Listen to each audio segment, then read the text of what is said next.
Everyone, so welcome to MBBS diaries. आज जो paper था ऑब्स गाइनी 1 पेपर 1 बेसिकली वो मेरा अच्छा नहीं हुआ है क्योंकि देखो बहुत सारे टॉपिक्स होते हैं एंड उसमें से हम ना मोस्ट इंपॉर्टेंट होते हैं जो एग्ज़ाम से पहले रिवाइज़ करके जा सकते हैं क्योंकि टाइम बहुत लिमिटेड होता है। एंड मैं जो रिवाइज़ करके गई थी या फिर मोस्ट ऑफ अस जो रिवाइज़ करके गए थे, मुझे ऐसा लगता है कि टीचर ने ये सोच रखा था कि ये टॉपिक्स तो बच्चे पढ़ के आएंगे, ये तो नहीं देना है, उसके अलावा ही सब कुछ दे दिया है। So I am not satisfied with my आज का जो पेपर था उससे।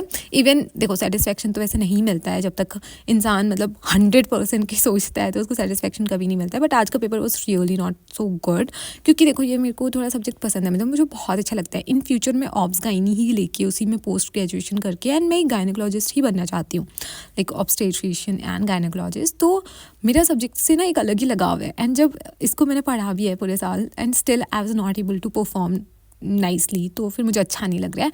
देखो पेपर तो था ही बेकार, लेकिन मुझे ऐसा लगता है कि ठीक है, अगर पेपर बहुत इजी आ जाता है या फिर मेरा बहुत अच्छा हो जाता है या फिर मुझे सारे क्वेश्चंस आते होते तो क्या होता कि मुझे लगता है हाँ ये तो सब्जेक्ट आता है मुझे एंड मैं इसको इग्नोर कर देती।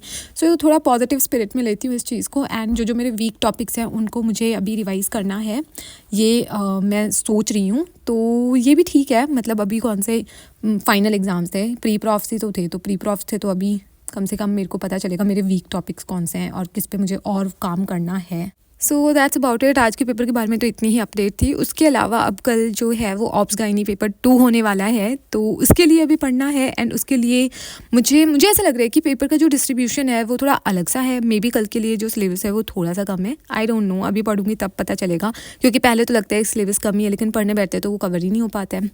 तो यही था। और आज तो यार बिल्कुल भी धूप भी नहीं निकली थी, लाइक बहुत बहुत बहुत एक्सट्रीम लेवल की ठंड थी। तो और 15 दिन शायद ऐसा ही चलने वाला है दिल्ली में। तो अगर आप में से कोई दिल्ली में रह रहा हो तो लेट मी नो। मुझे तो ऐसा लग रहा है कि मैं पिछले 4-5 साल से रह रही हूँ ना, उसमें से सबसे गंदे लेवल वाली ठंड अभी मैं देख रही हूँ। ऐसा तो नहीं होता था पहले कि धूप ही ना निकले, है ना। तो that's all what I wanted to tell you. Anyways, आज की अगर मैं पढ़ाई की रिलेटेड चीज़ बताऊँ ना आपको, तो मैं अभी जो टॉपिक पढ़ रही थी वो था cancer cervix, like cervical cancer होता है। Now first you have to understand कि सर्विक्स क्या होता है। सो जो फीमेल जेनाइटल ट्रैक्ट होती है, देखो यूट्रस पता है आपको, तो यूट्रस के कंटिन्यूएशन में सर्विक्स होता है, ठीक है, उसके एकदम लोअर मोस्ट पार्ट पे। एंड फिर एक्सटर्नली विजाइना होता है उसके बाद, एंड विजाइनल ओपनिंग्स होती है।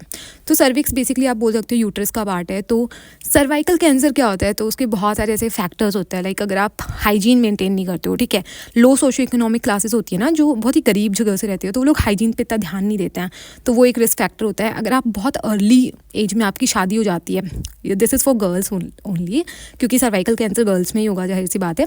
तो बहुत अर्ली एज में अगर शादी हो जाती है तो वो भी एक कैंसर है। उसके अलावा अगर आपके मल्टीपल सेक्सुअल पार्टनर्स होते हैं या फिर आपने बहुत अर्ली एज पे जो है कोइटस करा है, तो वो भी एक रिस्क फैक्टर है। सो ऐसे बहुत सारे रिस्क फैक्टर्स होते हैं।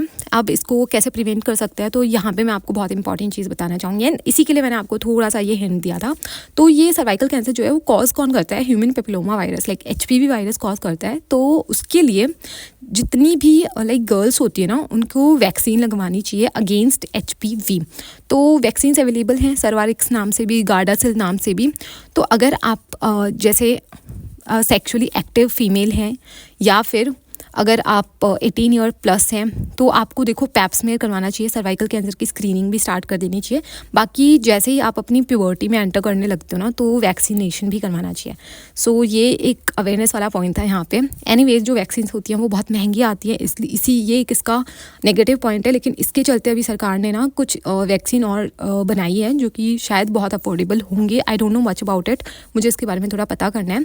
सो that's all what I wanted to tell you. I don't know आप लोगों को कितना समझ आया कितना नहीं, बट हाँ, आज मैं क्योंकि ये टॉपिक पढ़ रही थी तो मैंने सोचा कि ये शेयर कर देती हूँ। एंड इसको एक अपन रिचुअल बनाते हैं कि हर वीडियो में एक टॉपिक के बारे में थोड़ी बहुत चीज़ें मैं आपको बता दूँगी जितनी आपके रेलिवेंट होंगी। लाइक वैक्सीनेशन, मुझे लगता है आप में से बहुत लोगों को इन फ्यूचर जाके हेल्प कर जाए या फिर ये अवेयरनेस थोड़ी सी हेल्प कर जाए। So that's about it. And एक और आपको इंटरेस्टिंग सा फैक्ट बताती हूँ। तो इसमें आता है कि if you guys know about circumcision then let me know, okay. उसका भी एक थोड़ा सा यहाँ पे रोल है कि मेल पार्टनर्स जिनमें सर्कमसिजन हुआ होता है, ठीक है, तो उनके जो फीमेल पार्टनर्स होते हैं ना, उनमें भी सर्वाइकल कैंसर के रिस्क काफ़ी कम हो जाते हैं। So this is something very interesting, and अगर आपको इसके डेप्थ में जाना होगा तो कभी हम इसके बारे में बात करेंगे। अभी तो मुझे कल के लिए पढ़ाई करनी है, and thank you so much आप लोगों ने जो मुझे इतना मतलब विशेस दिए थे कि best of luck for your exams and all. तो मुझे सच में बहुत अच्छा लगा। एंड देखो, पेपर तो जैसे भी हो रहे हैं वो तो कुछ अपन कर नहीं सकते, बट हाँ, इससे सीखने को ही मिल रहा है बहुत कुछ, और मैं आगे जाके और ज़्यादा इम्प्रूवमेंट कर लूँगी। एक तो ठंड इतनी हो रही है, एंड इसके साथ साथ इतनी मतलब रात भर जग के पढ़ाई करनी पड़ती है। इट्स नॉट लाइक कि मैं रात भर जगती हूँ, लेकिन मेरे लिए 1 बजे 2 बजे तक जगना भी बहुत डिफ़िकल्ट हो जाता है, क्योंकि मैं 11 बजे सोने वालों में से हूँ। और सर्दियों में तो घर में ना 8 बजे ही सो जाते थे हम लोग, 8-9 बजे। तो ऐसे में मुझे 1-2 बजे तक जगना भी एक बहुत हेक्टिक टास्क लग रहा है। इसलिए मेरी तो सर्दियाँ पूरी ख़राब हो रही हैं, और पूरा फ़ेब तक ऐसे ही चलने वाला है। फ़ेब में जाके एग्ज़ाम्स ख़त्म होंगे, so can't help it. And आप लोगों की भी नीट जो है वो बहुत पास आ रहा है, तो मेक श्योर कि आप लोग भी थोड़ा थोड़ा पढ़ना स्टार्ट करो।